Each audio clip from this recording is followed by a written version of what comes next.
নমস্কাৰ পুনৰবাৰ নতুন এটা ভিডিঅ' লৈ আজি আহি আছো আমি মংগলদৈ আৰু মোৰ লগত আছে এয়া মুকুন্দ মাধৱ। নমস্কাৰ। হয়, বাকী কোৱা তোমাৰ খবৰ কেনেকুৱা? খবৰ ভালেই চলি আছে, দিনবিলাক গতানুগতিক। বাকী তোমাৰ প্ৰগ্ৰেম চলি আছে? অনুষ্ঠানো চলি আছে। আজি তোমালোকৰ লগতে কৰিবলৈ আহিছো মংগলদৈ। হয়, আৰু নেক্সট আছে মোৰ কাইলৈ কৰিম গোগামুখত ন? আৰু তোমাৰ ঘৰত কোন কোন আছে? আমাৰ ঘৰত আমি যৌথ পৰিয়াল। আমাৰ পৰিয়ালত মই, মা, পাপা, খুৰাহঁতৰ পৰিয়ালত খুৰা, খুৰী, ভাইটি আৰু আইতা আছে। আৰু বাকী পঢ়া শুনা কিমান কৰিলা? পঢ়া শুনা মই ডিগ্ৰী কমপ্লিট কৰিলোঁ। হয়, তাৰপিছত এতিয়া গুৰু সংস্কৃতিৰ লগতে জড়িত। তোমাৰ এইটো তুমি ভাওনা জগতখনৰ লগত তুমি কেনেকে খাঙ খাই পৰিলা?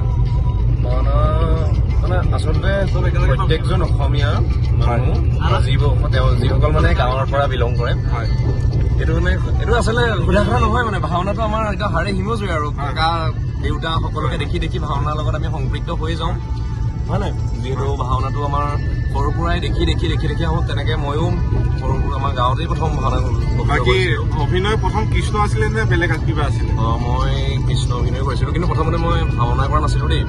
প্ৰথম জীৱনত মই অভিনয় কৰিছিলোঁ, মঞ্চত কৰিছিলোঁ, ৰাস কৰিছিলোঁ।